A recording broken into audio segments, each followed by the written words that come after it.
IMIP Educa, seu podcast de conteúdos em saúde para estudantes, gestores e profissionais de saúde de todas as áreas. Aqui você fica por dentro do que tem de mais atual, com fundamentação científica, com a experiência em IMIP, para fazer a diferença na sua formação e prática profissional. Hoje nós temos um tema extremamente relevante. Vamos conversar sobre o Dezembro Vermelho, sobre esse marco na luta contra o HIV/AIDS. E hoje vamos falar com especialistas renomadíssimos nessa temática para entender melhor os desafios, os avanços e a importância dessa campanha e desmistificar um pouco esse tema que muitas vezes a gente sabe que ainda tem muito estigma, né, meninos? Então, para conversar, nosso primeiro convidado de hoje é Gabriel Aureliano Serrano, que é infectologista, coordenador médico do Hospital Dia do IMIP, infectologista pela Universidade Federal de Pernambuco, especialista em saúde da família pela UNASUS, UFPE. Bem-vindo, Gabriel. Obrigada por estar aqui hoje. Eu que agradeço, Larissa. Obrigado pelo convite. E realmente é um tema importante que muitas vezes a gente até na área da saúde acha que conhece extremamente, mas que sempre tem coisa nova saindo, sempre tem informação e é muito importante a gente discutir, inclusive para a vida dos nossos pacientes, né? Perfeito, olha aí. Então, se preparem, teremos várias temáticas importantes aqui hoje. Nosso segundo convidado de hoje é Alberto de Barros Lima Filho, pediatra e infectologista pediátrico, tem mestrado em saúde da criança e do adolescente pela Universidade Federal de Pernambuco, é professor da Faculdade Pernambucana de Saúde e é infectopediatra do Hospital Dia do IMIP e do Hospital Correia Picanço. Bem-vindo, Alberto. Muito obrigada por estar aqui hoje. Obrigado, Larissa. Eu que agradeço o convite e eu acho que a gente vai tentar contribuir aqui com vocês. Não tenho dúvida que será um bate-papo muito importante. Então, assim, eu queria já começar perguntando para vocês, assim, qual a importância da gente ter esse mês aí, esse mês de dezembro, para falar, para conscientizar sobre o HIV, AIDS, para entender quais são os objetivos dessa campanha. Então, queria que vocês já falassem um pouquinho dessa importância e falar talvez um pouco também da magnitude do problema para quem está nos assistindo entender a importância disso tudo, da gente discutir tudo isso hoje. Eu costumo dizer, inclusive quando a gente estava conversando com o marketing sobre o Dezembro Vermelho, que eles perguntaram, tem alguma frase que você gosta, que acha que é importante passar essa mensagem? Eu sempre digo isso, que é a ideia de que a gente tem que combater o vírus e não quem vive com ele. Perfeito. Né? A ideia do Dezembro Vermelho é exatamente isso. A gente lembrar as pessoas que a gente tem que combater o HIV, né? E não as pessoas que estão vivendo essa realidade, e a gente tem que estimular também a testagem, porque a testagem é que faz a diferença na história dos pacientes, né? Então, quando a gente traz isso como uma forma de um mês de alerta, né? Um mês de lembrança, e o dia 1º de dezembro, que é um dia mundial do combate ao HIV, não é algo só do Brasil, do IMIP, é algo que é feito no mundo todo, é porque a gente quer que as pessoas entendam a magnitude do problema, que não é um problema local, não é uma epidemia, é uma pandemia que a gente tem, né? E quando foi descoberto, na verdade, o HIV, ele já foi descoberto praticamente nos primeiros meses em mais de 30 nações diferentes. Então, quando ele foi descoberto, ele já era uma pandemia e muitas vezes as pessoas não sabiam o que estava causando o adoecimento daqueles pacientes. Entendi.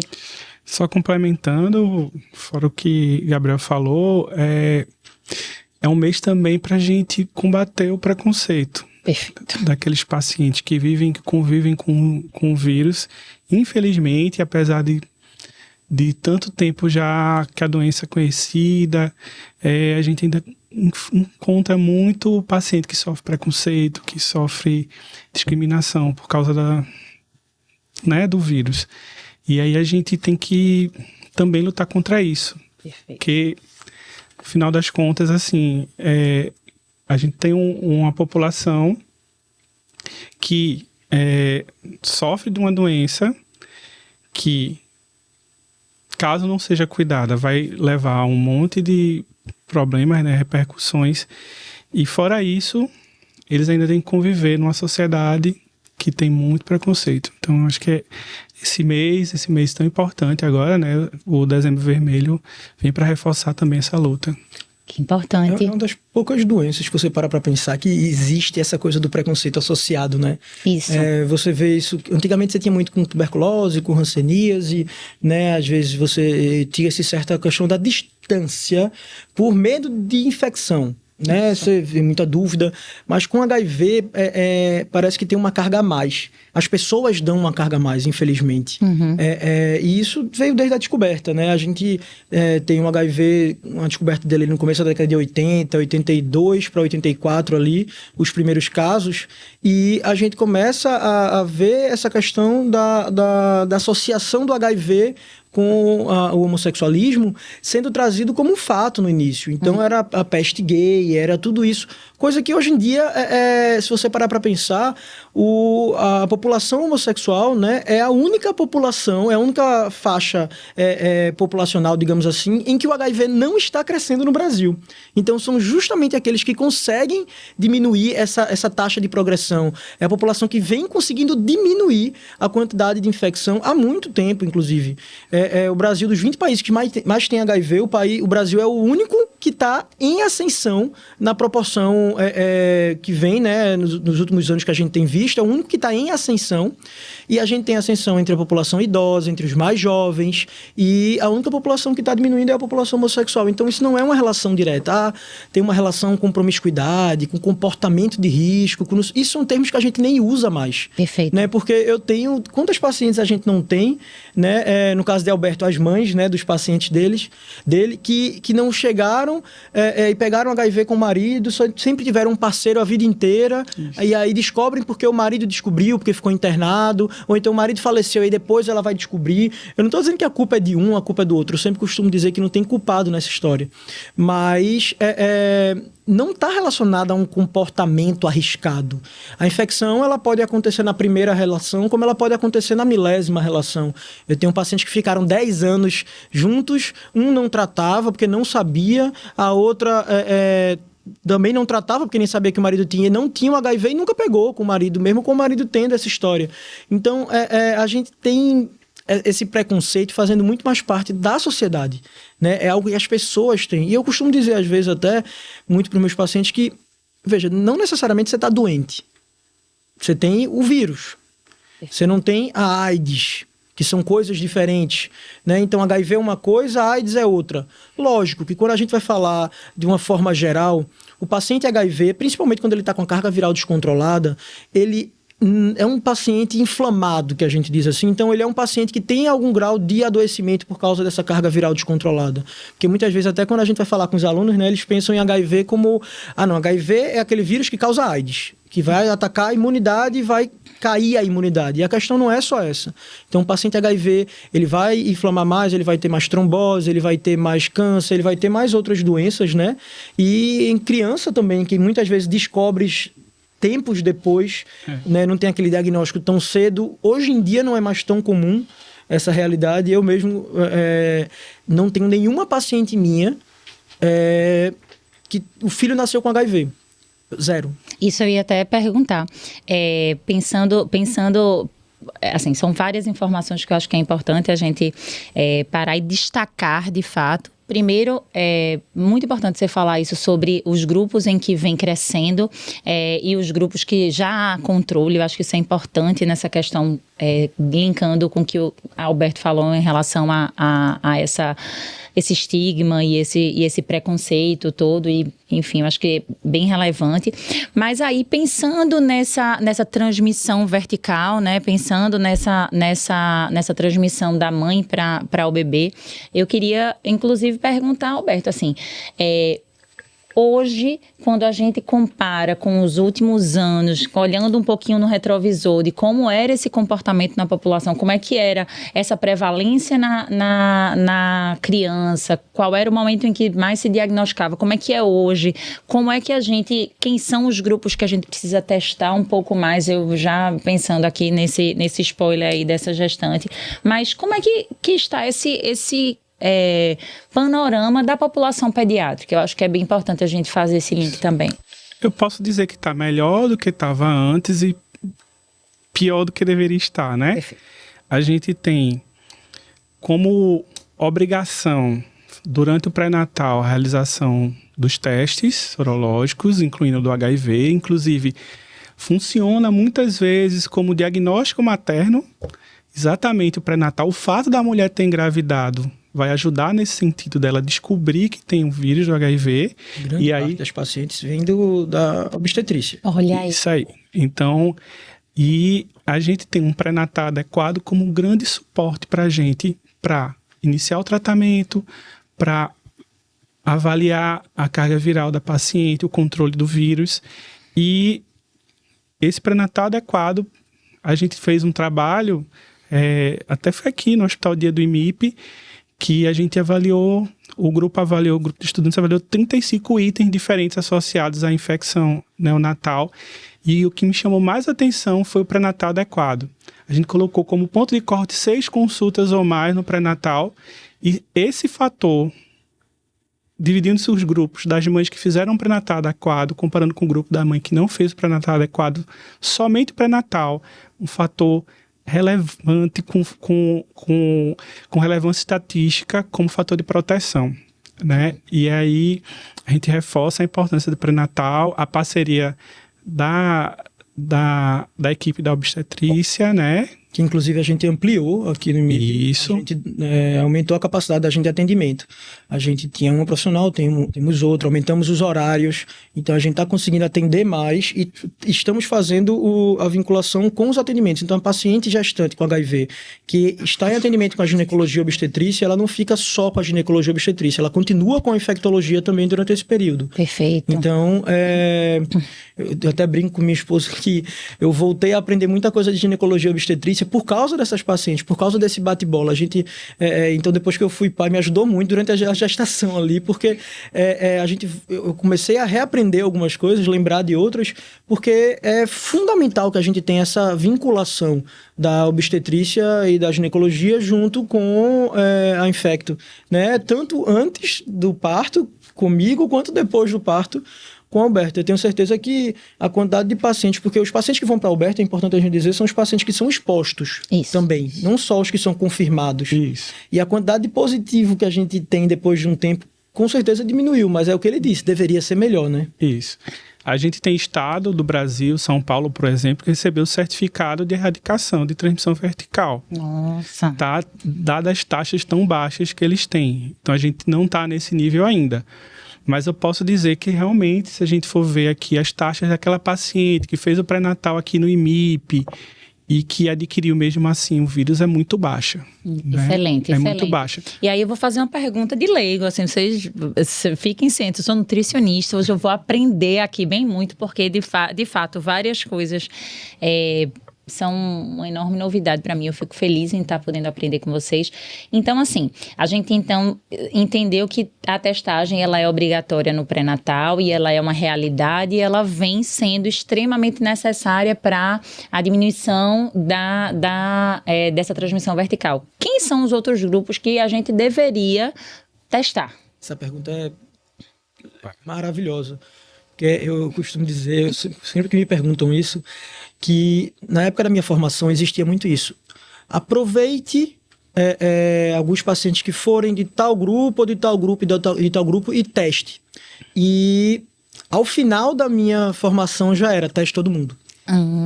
Então, assim, se você está num PSF, um aluno que está assistindo a gente, se você está num PSF, se naquele PSF você vai pedir exame a gente até brinca, né? Aquele tudograma, vai fazer um hemograma completo para o paciente que chegou pedindo, peça o exame de HIV junto. Peça o exame de sífilis, peça o exame de hepatite. No mínimo esses. Porque sempre que você tiver a oportunidade de testar para HIV um paciente, você vai estar salvando a vida de alguém que você tiver o diagnóstico. Eu costumo dizer que só tem AIDS quem não trata. E não trata ou porque não sabia e quando descobre já está com AIDS, ou não trata porque mesmo sabendo, às vezes algum outro fator atrapalha nessa adesão por questões sociais ou questões psiquiátricas, tem muita coisa associada. Mas assim, quem tiver esse diagnóstico, não tiver com AIDS, começar o tratamento porque descobriu logo, é impossível praticamente, né? A gente diz porque nunca diga nunca na medicina, nada é 100%, mas assim, é impossível um paciente que não tem AIDS e faz tratamento direito evoluir para AIDS em tratamento. Entendi. Não tem como o remédio do HIV falhar se a pessoa toma remédio direitinho. Na teoria seria se o paciente tivesse um vírus que já é mutado para aquele esquema que ele vai fazer de primeira linha e tal. O que na prática a gente não encontra. É muito raro. Então, eu só peguei de livro, digamos assim. Eu tenho uma criança que ela fez uma BCG-IT disseminada com uma tuberculose disseminada após BCG. Ixi. E que a mãe, infelizmente, foi a óbito logo após o parto e ela foi exatamente essa situação, um vírus bem mutado, e ele adquiriu esse vírus. A gente fez a genotipagem e essa criança, ela inclusive fez uma medicação meio que off-label, assim, fez o Darunavir numa criança de 1 ano que teoricamente não pode.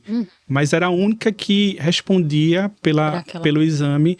Então, realmente mas é a exceção da exceção. Então, hoje em dia, em linhas gerais, a gente pode dizer que o tratamento ele é um tratamento extremamente eficaz hoje para o paciente.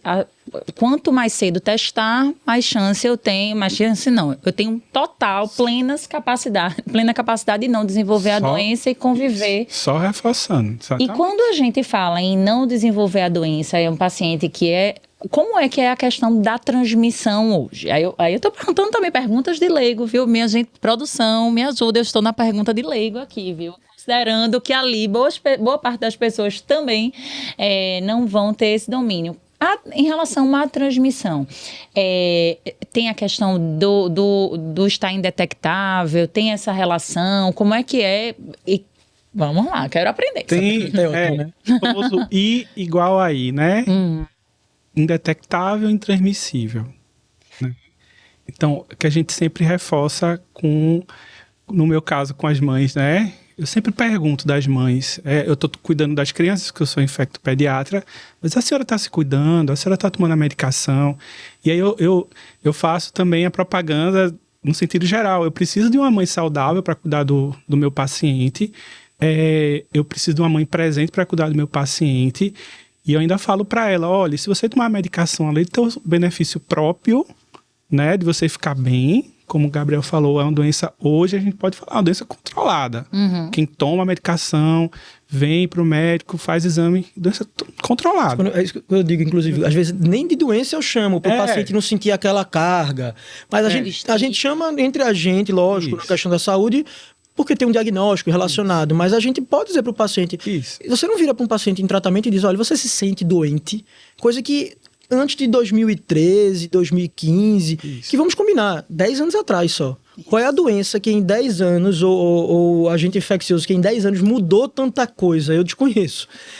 Então, assim, a gente tem uma realidade diferente quando a gente para ver isso. Então, o paciente ele não se sente adoecido, a realidade dele não é essa. E aí a gente reforça com a mãe, toma a medicação, para a senhora ficar bem, para você cuidar do seu filho de forma adequada, para a senhora não ficar doente, ainda tem uma vantagem. Né? A gente reforça isso com ela. Se a senhora tiver com carga viral indetectável, a senhora também não transmite para o seu parceiro, porque a gente tem uma quantidade razoável de mães, no meu caso, na pediatria, né? Que às vezes acontece. Tem outro parceiro, teve... Né?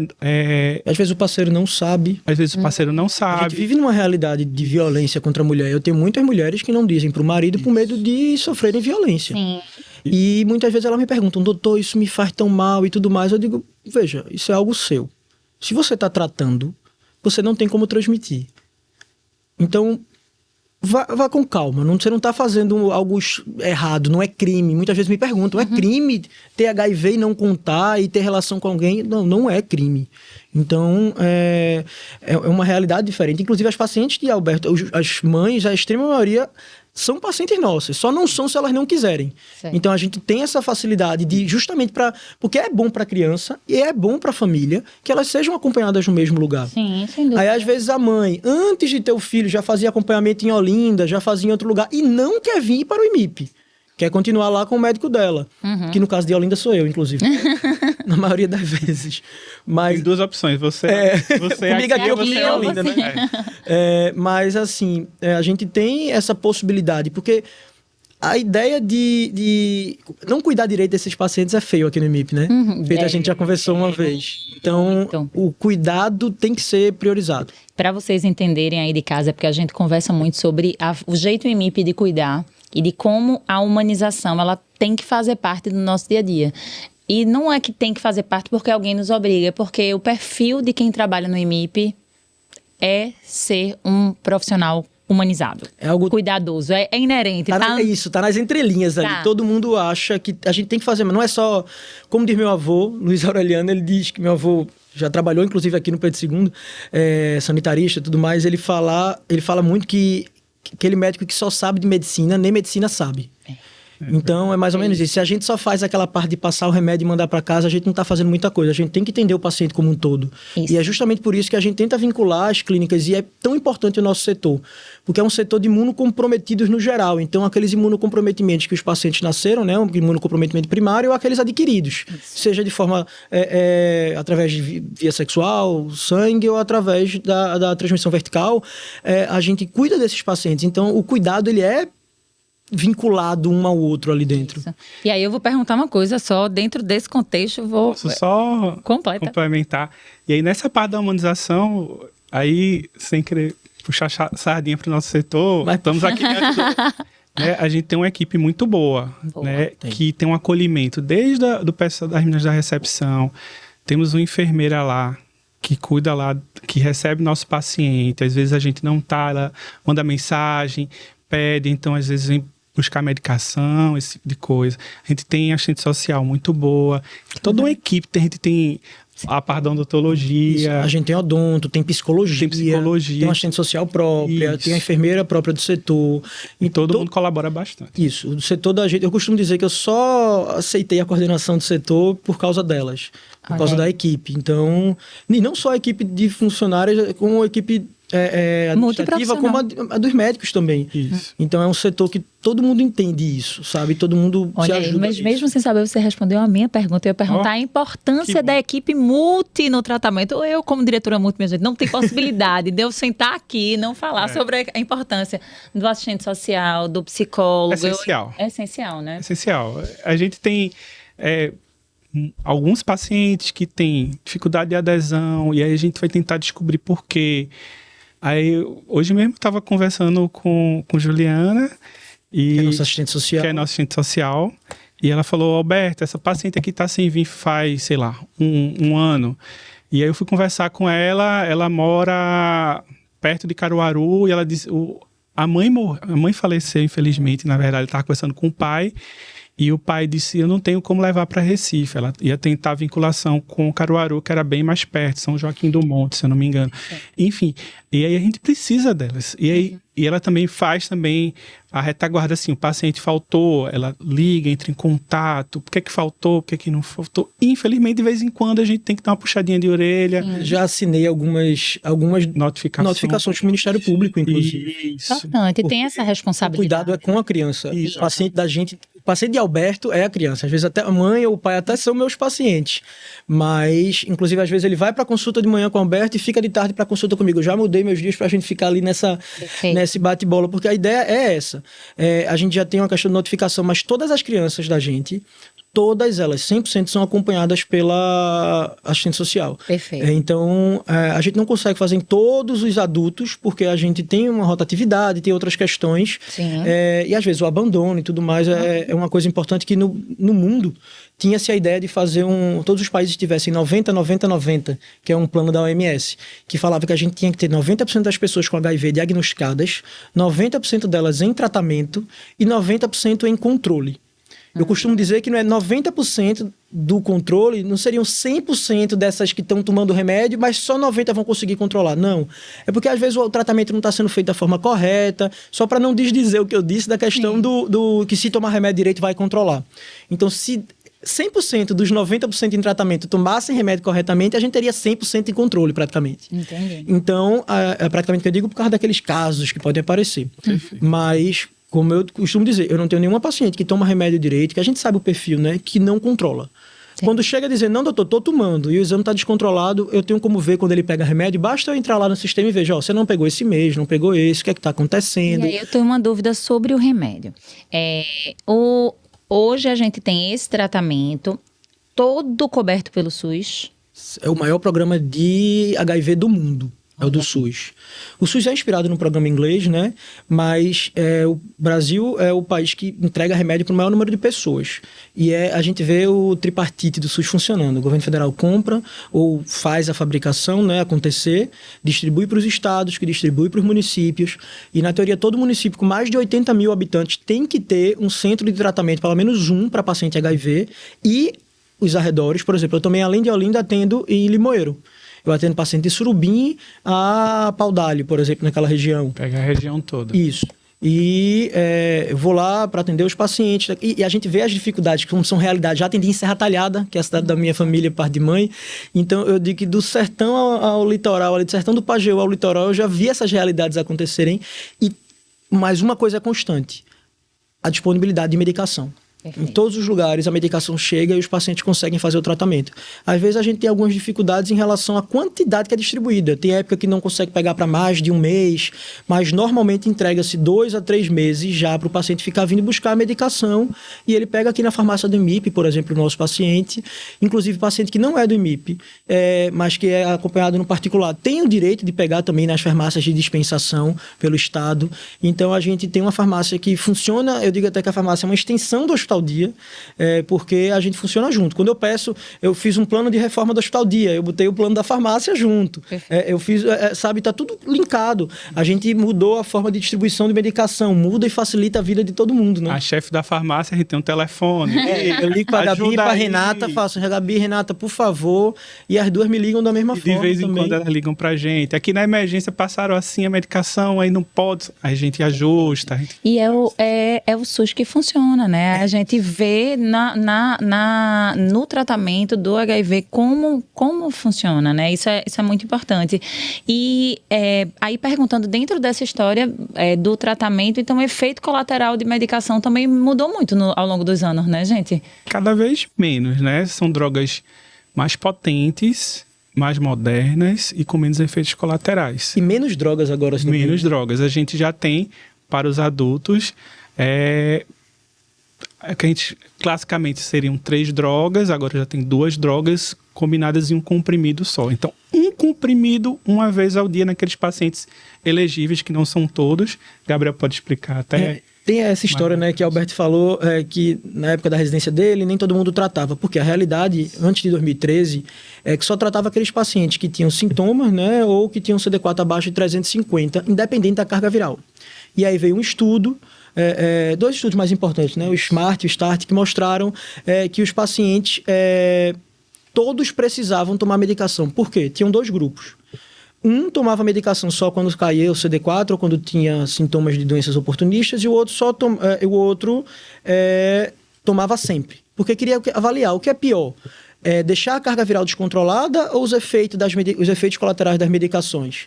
E o estudo teve que ser interrompido, porque a taxa de mortalidade naquele grupo que só tomava quando caía a imunidade, por exemplo, era muito maior. Nossa. Então, viu-se que era antiético manter pessoas sem tomar o remédio. Estava tão evidente que precisou ser interrompido. Isso, porque aí começaram a ver pessoas jovens que estavam no estudo morrendo de câncer, morrendo de doença renal, com doença coronariana, infartando aos 30 e poucos anos. Por quê? Porque aquilo que eu estava dizendo no começo, a carga viral descontrolada aumenta o status inflamatório e possibilita outras doenças. É por isso que às vezes o paciente faz, não, doutor, eu estou tomando remédio, mas minha imunidade está boa. Então, graças a Deus. Não, peraí, que não é bem assim.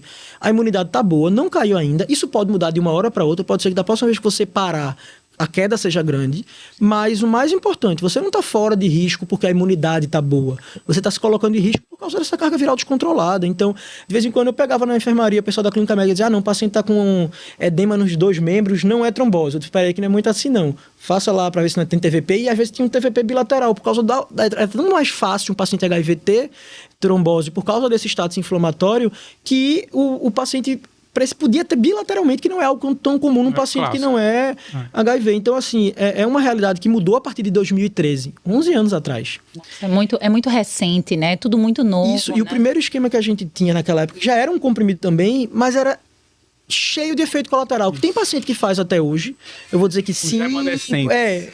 Assim, são raros os pacientes que não sentem nada por causa desse esquema, que é o 3 em 1, classicamente, que é o tenofovir, lamivudina e o efavirenz. O efavirenz tem muito efeito colateral. O paciente podia ter alguns efeitos que ele nem sabia, às vezes, que era do remédio, como depressão, alucinação. E muitos abandonavam o tratamento por isso, né? Falavam também em pesadelo. Pesadelos vívidos, né? É, uma coisa assim bem complicada, que piorava a qualidade de vida. E isso na pediatria, Alberto, eu imagino, porque eu entendo que aí a gente vai lidar com um paciente que não detectou, que não descobriu depois de adulto, que tem...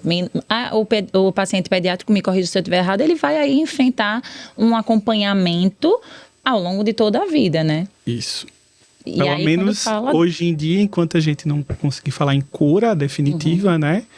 A gente vai ter um paciente que vai precisar tratar por toda a vida, e é uma coisa que eles perguntam muito, né? Principalmente quando eles começam a crescer, mas quando é que eu vou parar de tomar o remédio? Então, por enquanto você vai tomar o remédio, mas assim, a gente conversa com calma. Na pediatria, funciona feito adulto. A rigor, o paciente que toma a medicação corretamente, a gente vê ótimas respostas, baixos níveis de carga viral, CD4, CD8, que refere à imunidade, bons. Então, é uma doença totalmente controlada também. Vamos ter um ou outro caso de alguma criança, que às vezes acontece, ou que herdou um vírus com uma mutação da mãe, como eu citei o exemplo anteriormente, que é raro, foi só um caso que eu vi até hoje. E a gente tem também, de vez em quando acontece também, pacientes que só descobrem posteriormente. Sim. Eu tive recentemente uma criança que o irmão estava sendo acompanhado pela exposição, a mãe tinha HIV, e ele tinha 4 irmãos. Eu falei, testou os irmãos, mãe? Ela disse, não testei. Mas eles não têm. Eu disse, mas a senhora testou? Não testou. Quando foi testar, o mais velho deles, com 10 anos de idade, tinha um HIV. Por sorte, foi o que a gente chama de progresso lento. Ele só tinha ele emagrecido, mas não tinha ficado doente, não tinha AIDS avançado, não, só um pouco emagrecido. Quando eu fiz os exames, estava com CD4 ali com moderada. Eu disse, mãe, foi por pouco, viu? Mas ele ainda está...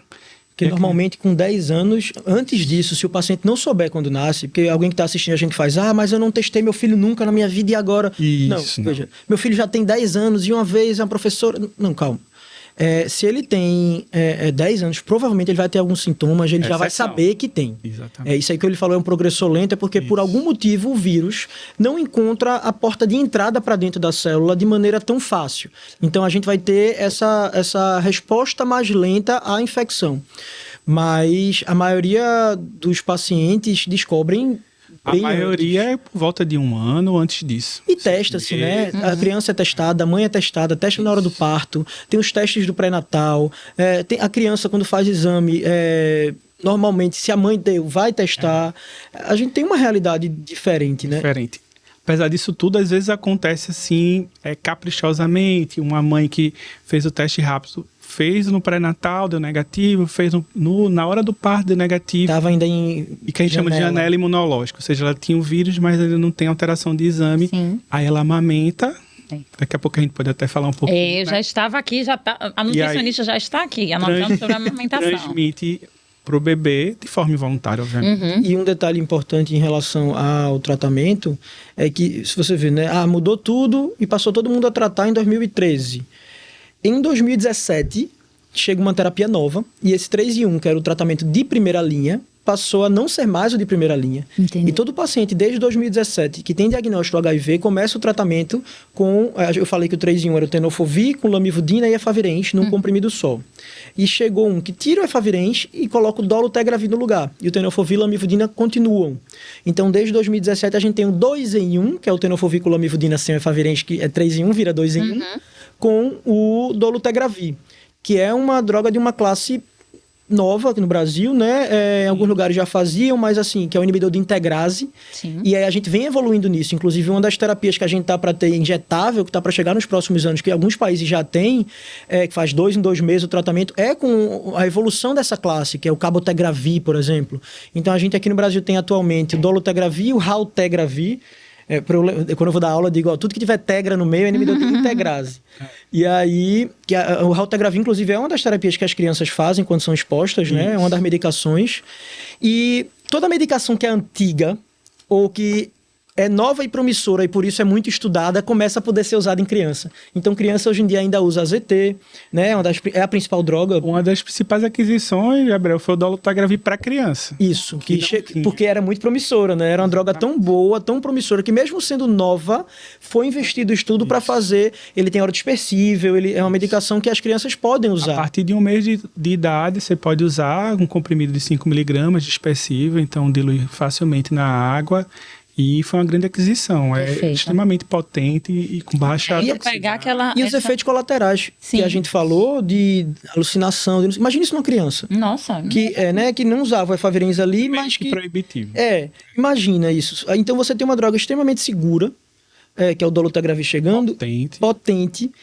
Específica para o vírus, ou seja, atua nas enzimas virais. Porque às vezes a gente tem alguns efeitos colaterais porque a medicação atuava na enzima da pessoa e do vírus e tudo mais. Mas assim, a gente começa a ter uma mudança de efeito colateral. Os efeitos colaterais que a gente encontra praticamente agora paciente que toma remédio à noite pode perder um pouco o sono, que faz dolutegravir. Algumas mulheres também, quando não estão fazendo atividade física, reclamam de ganho de peso, mas não é extremamente comum nenhuma das duas. A gente tem ainda gente que reclama um pouco de dor de cabeça, mas você comparar, assim, são efeitos em 10% dos pacientes que usam. O mais comum é 15% a 20% dos pacientes que usam podem apresentar tal coisa. Então, veja, eu posso dizer que 80% e 90% dos pacientes que usavam efavirenz tinham alguma coisa. Hoje em dia a gente tem uma droga que é exatamente o oposto. Para ter alguma coisa a pessoa tem quase que tentar.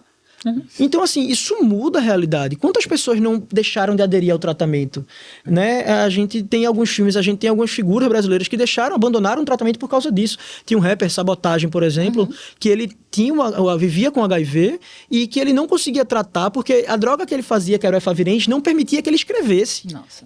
Ele disse que ficava com a cabeça embolada de um jeito que ele não conseguia. Então, assim, é uma figura que sofreu disso.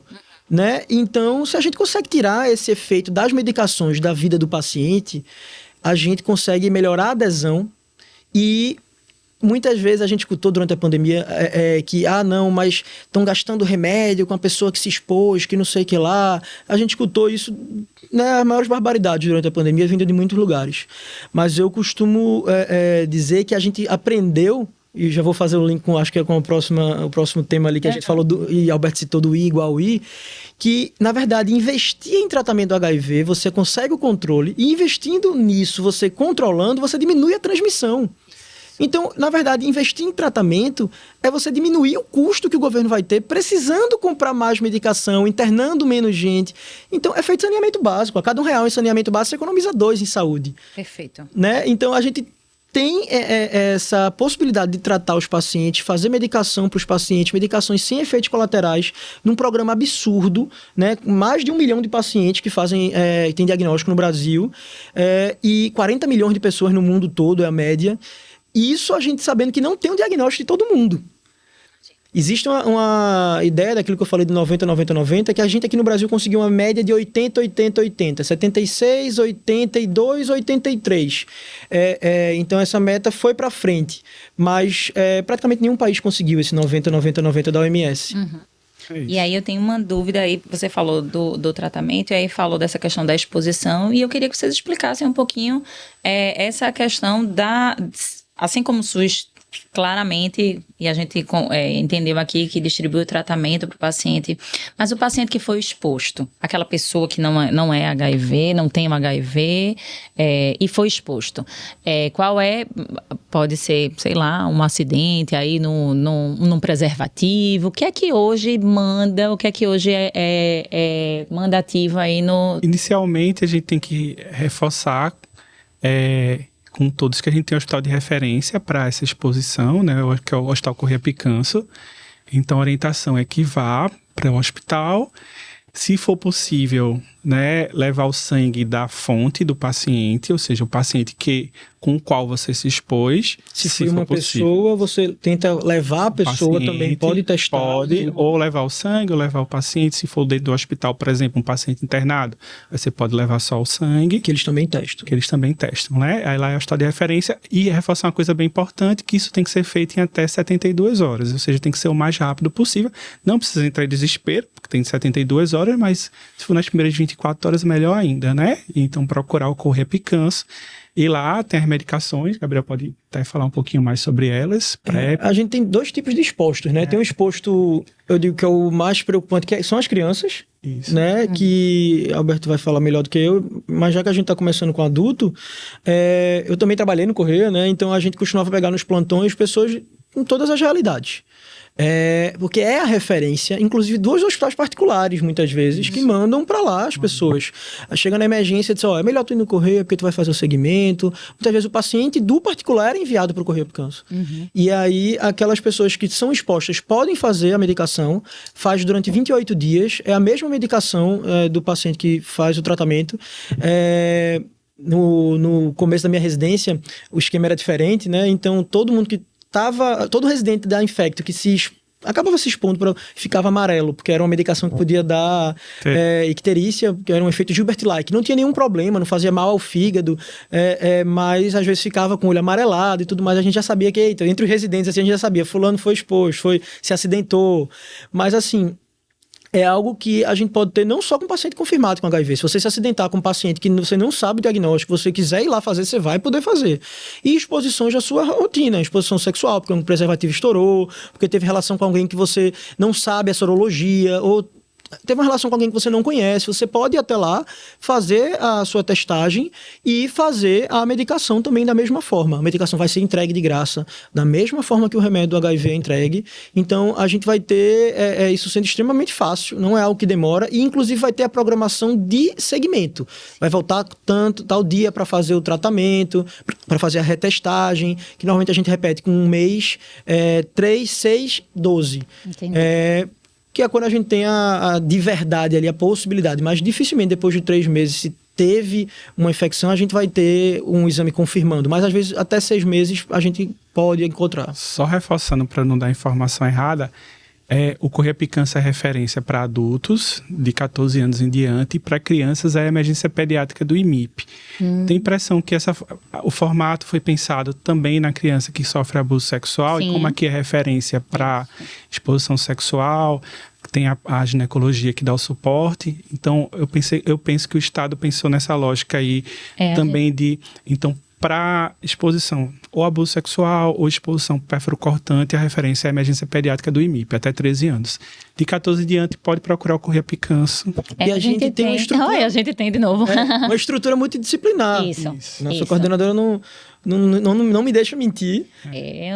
A gente tem um ambulatório aqui, que é um ambulatório de violência, um ambulatório multiprofissional, um ambulatório que conta com médico, ginecologista, pediatra, assistente social, psicólogo, para fazer esse segmento. Então, de fato, nós somos referência. E esses pacientes, depois que são expostos, tem como fazer segmento com um especialista. Então, ele não chega aqui para a gente descobriu, vai ter que mandar para tal lugar, porque a gente sabe que muitas vezes se perde.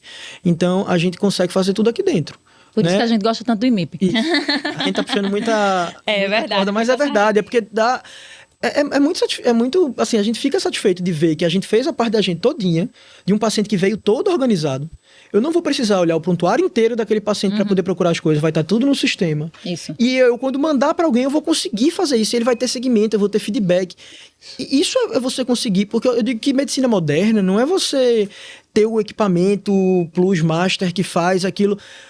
Medicina moderna é você não deixar o paciente adoecer. Isso. Então, vacinar o paciente direito, impedir que a infecção seja alastrada, você conseguir desenvolver técnicas que impeçam o adoecimento. Isso é moderno. Isso. Não é à toa que a Inglaterra, que o Brasil se espelhou, é um dos países que mais vacina e melhor vacina no mundo, né? Por causa de um sistema de saúde pública. Então, quando a gente vê o SUS funcionar, dá gosto. Isso. Ainda mais num lugar que... Assim, eu digo comigo, né? Pelo menos assim, que eu venho desde mais novo e fui aluno daqui, fui aluno de alguns colegas agora, fui aluno de Alberto durante a residência, lá no OC, passei com ele também. Hoje em dia, eu fico brincando, eu sou chefe de uns 3 professores meus, assim, então... Tá ótimo. Chefe brincando, né? Porque a pessoa faz, eu queria, por favor, dar uma de chefe aqui rapidinho. Mas é importante para você ver, né, que a gente tá falando da importância de uma patologia, que aí eu fiquei até engasguei aqui, de uma patologia, mas que a gente consegue ter controle, que consegue ter prevenção, que consegue, mas que ainda está muito estigmatizada. A gente tem uma série de pontos. Eu acho que um ponto que eu queria voltar aqui, que Alberto levantou, foi a questão da amamentação. E eu queria saber um pouquinho desse impacto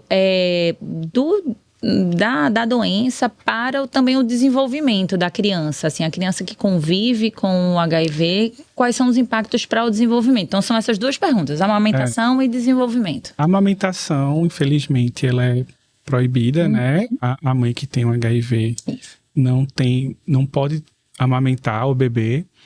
Tem países, e já tem estudos que tentam possibilitar essa situação, tá? Em especial nas mães que têm um carga viral indetectável, eles colocaram ali como ponto de corte um ano, 2 anos, dependendo do país. Então, Suíça, enfim, tem alguns países que já liberaram a possibilidade, né? Explicando para a mãe e deixando essa possibilidade em aberto. Eles não proibiram, entre aspas.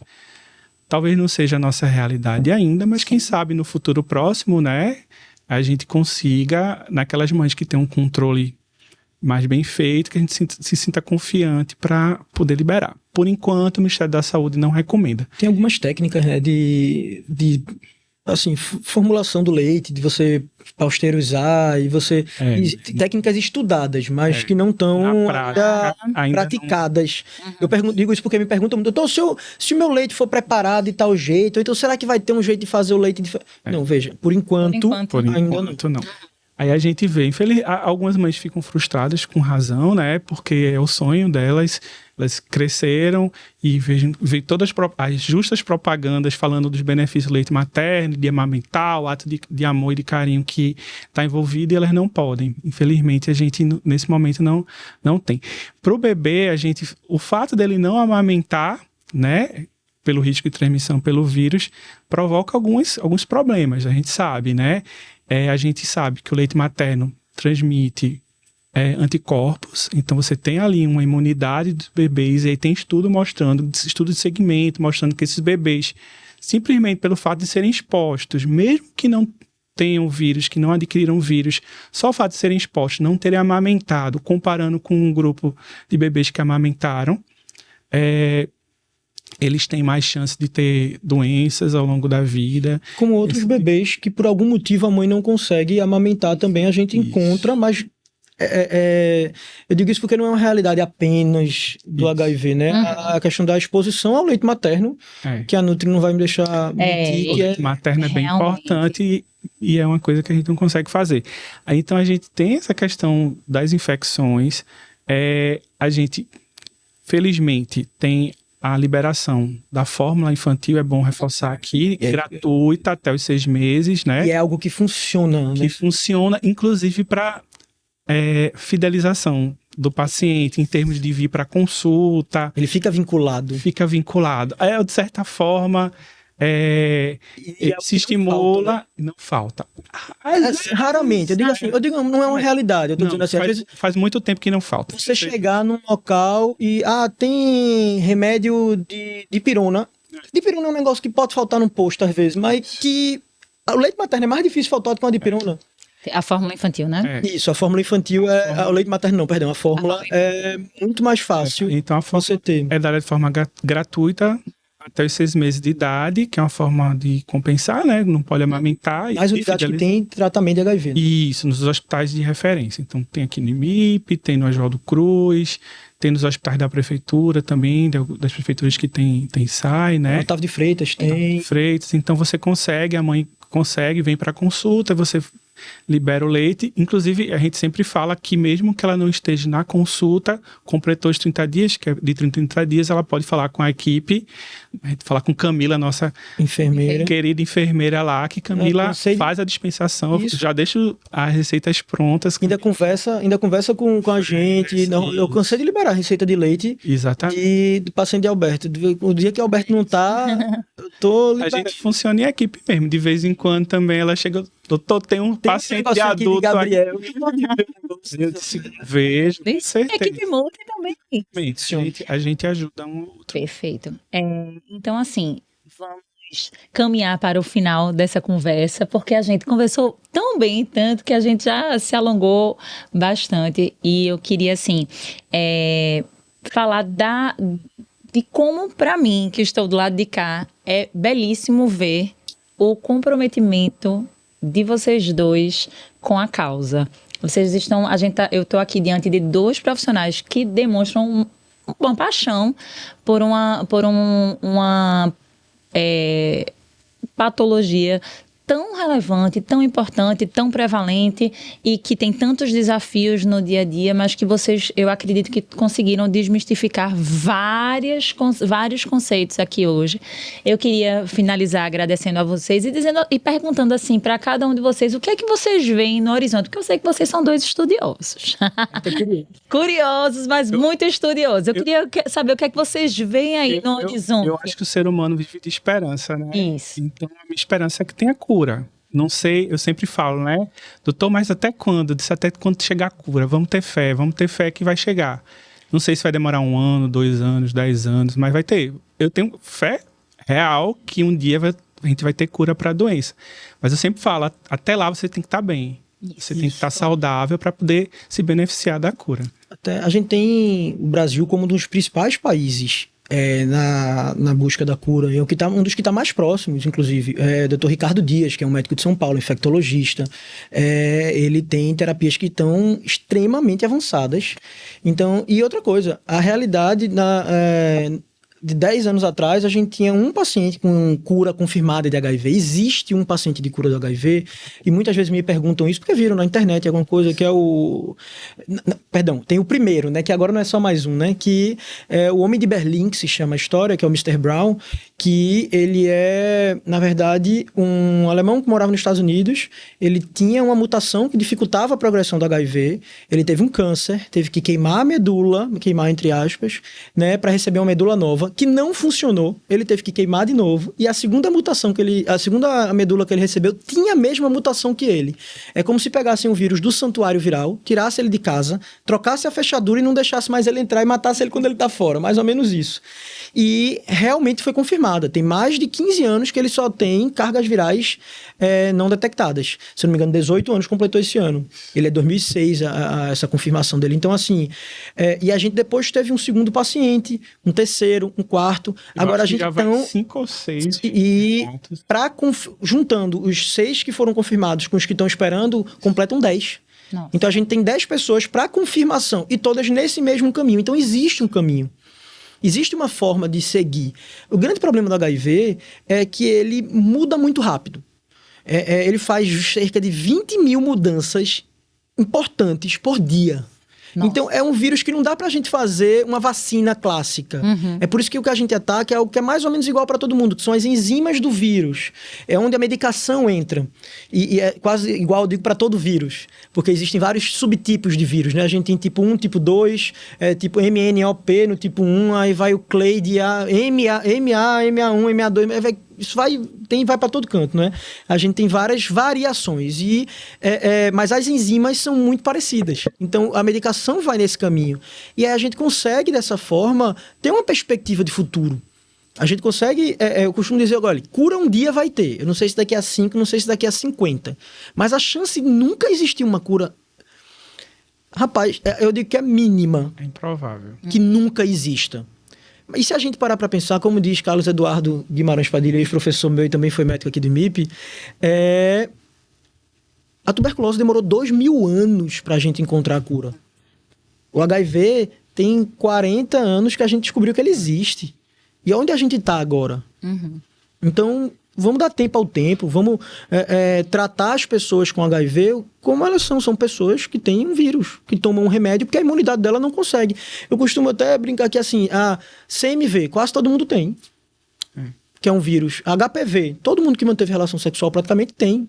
Herpes, mais de 85% da população tem. Por que HIV é diferente? Porque a pessoa tem que tomar um remédio?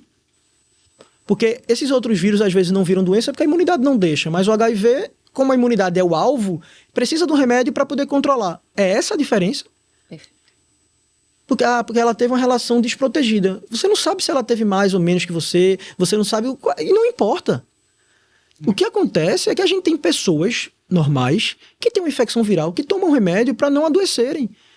Então tratar, mas é porque eu não sei se eu vou pegar, dando abraço, beijo, não passa assim. HIV é transmitido através de sexo, sangue e amamentação.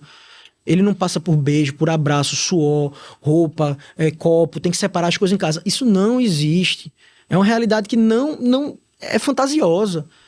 Aquela realidade de filme que a gente vê, que é aquela coisa não, porque Cazuza é uma coisa que ficou muito na cabeça das pessoas e tal. Aquilo ali não existe mais. Aquilo é coisa de filme. Você vê que não tem uma história de filme de HIV que acontece hoje em dia, praticamente. Sim. Porque não tem mais aquele apelo... Não é que não tem mais apelo dramático, mas não tem aquela certeza de morte, aquilo que existia antes. Porque todo paciente no começo que tinha HIV ia evoluir para o óbito. Ia. Uhum. Independente de quem ele fosse. Porque não tinha tratamento. Mas o tratamento chegou, e ele evoluiu, e ele é outra realidade. E a gente tem hoje em dia uma coisa que é mágica, que a gente está começando a implementar aqui em MIP, que é a PrEP. Então, aquelas pessoas que têm HIV, que têm relação com alguém que não tem HIV, essa pessoa que não tem HIV, se ela quiser, ela pode tomar um comprimido. Mas você disse que o HIV não transmite através de via sexual, que é aquilo do I é igual a I. Depois de 6 meses controlado, ele deixa de ser sexualmente transmissível. Tudo bem. Mas é uma escolha do casal. Sim. Se um deles que não tem HIV também quiser tomar uma medicação. Por precaução. E você divide, eu costumo dizer para os pacientes que você divide o peso da responsabilidade de cuidar da saúde dos dois. A pessoa que tem HIV, ela não é mais responsável para cuidar da saúde dela e do parceiro ou da parceira. Ela cuida da saúde dela, o parceiro cuida da dele e eles cuidam juntos um do outro. Então não é mais uma questão de ela tem que tomar remédio, eu vou ficar em cima dela, Não, às vezes quer compartilhar isso. Então, a PrEP são medicações que você pode tomar uma vez ao dia, um comprimido, não é o mesmo do HIV, né? É uma medicação que é a entricitabina com o tenofovir. Então, a entricitabina com o tenofovir, esse esquema, ele consegue impedir a transmissão do HIV. Então, a gente vai ter pessoas que vão fazer medicação e que você falou do futuro, tá para chegar uma PrEP agora, que é a PrEP, que significa profilaxia pré-exposição, que vai ser semestral. Então, o paciente vai fazer de 6 em 6 meses a medicação. Então, a perspectiva... Extremamente potente e eficaz. Por sinal, abre-se um parênteses. Isso. 100% das pessoas testadas não desenvolveram infecção pelo HIV. Porque essa questão do I é igual a I veio do Partners, que é um estudo que saiu em 2019. Todos os casos em que existiam casais que, por algum acaso, quem não tinha HIV apareceu com... Todos, 100% dos casos foram pessoas que tinham tido relações extraconjugais. Então, pegaram HIV com outra pessoa que não era o marido que estava tratando ou a esposa que estava tratando. Então, assim, é uma outra realidade. O HIV é outra coisa. É outra forma da gente vivenciar esses pacientes. E é importante para eles que a gente faça todo mundo entender. Todo médico que está assistindo, todo estudante de medicina que está assistindo, toda fisioterapeuta, todo nutricionista, não existe a gente tratar diferente ou a gente agir diferente com o paciente HIV. Às vezes eu recebo autoriza o paciente, alguém da odonto manda uma cartinha, autoriza ele a fazer tal procedimento, autoriza ele a fazer tal cirurgia. Veja, se é um paciente que não está extremamente imunocomprometido, né, que ele vai poder. Se você tiver o exame, não precisa da cartinha do infecto. E as precauções seriam precauções gerais que você faria para qualquer paciente. No final, os pacientes da gente são pacientes que a gente vai conseguir melhorar a vida deles se a gente fizer todo mundo da saúde entender que eles são como qualquer outro paciente e que a gente tem que combater, como eu estava dizendo, o vírus e não quem vive com ele. Perfeito.